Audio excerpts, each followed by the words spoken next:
সাবধান, এই হাত শুধু এক পরিবারের প্রয়োজনে ওদের উপর ব্যবহার করেছি, আর এখন বাবুনগরের হাজারো পরিবারের প্রয়োজনে ব্যবহার করলে পরিণাম কি হতে পারে বুঝে নে। এই, তুই আমাকে স্বীকার করবি? তুই? ফুহ! আরে কুকুর কখনো বাঘ শিকার করতে পারে না। এই পৃথিবীতে কে কখন জন্ম নেবে আর কে কখন মারা যাবে তার প্রতিটি হিসাব ওই উপরওয়ালার হাতে, তোর মতো শয়তানের হাতে না।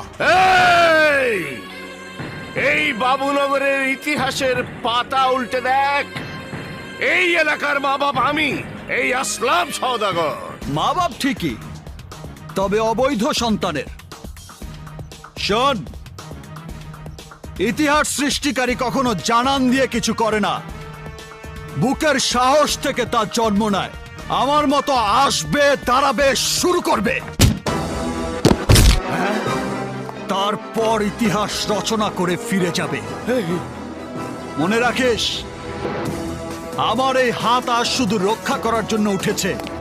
যদি ধ্বংস করার জন্য ওঠে তাহলে তুই সহ তোর ছেলেরা, এমন তোর পুরো বংশকে আমি নির্বংশ করে দেব। এতদিন তোদের ভয়ে বাবুনগরে কোনো ছেলে সন্তান জন্ম নেয়নি, আর এখন থেকে তোদের বংশে কোনো ছেলে সন্তান জন্ম দিতে চাইলে আমার ভয়ে তোদের বুক থরথর করে কেঁপে উঠবে। আমার মা বাবার কসম খেয়ে বলছি, আজ থেকে আমার পরিবার সহ এই বাবুনগরের আমিই রক্ষক। আজকের পর থেকে এই বাবুনগরে আর কোনো লাশ পড়বে না, আর এটাই রাজা বাবুর।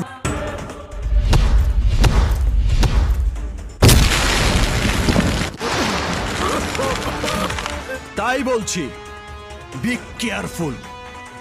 No commitment, no appointment, only punishment. আমার মধ্যে ঘুমিয়ে থাকা হিংস্র বাঘকে কখনো জাগানোর চেষ্টা করিস না, কারণ খোদা ছাড়া কোনো শক্তির কাছে হই না কাবু। তাই আমি রাজা বাবু।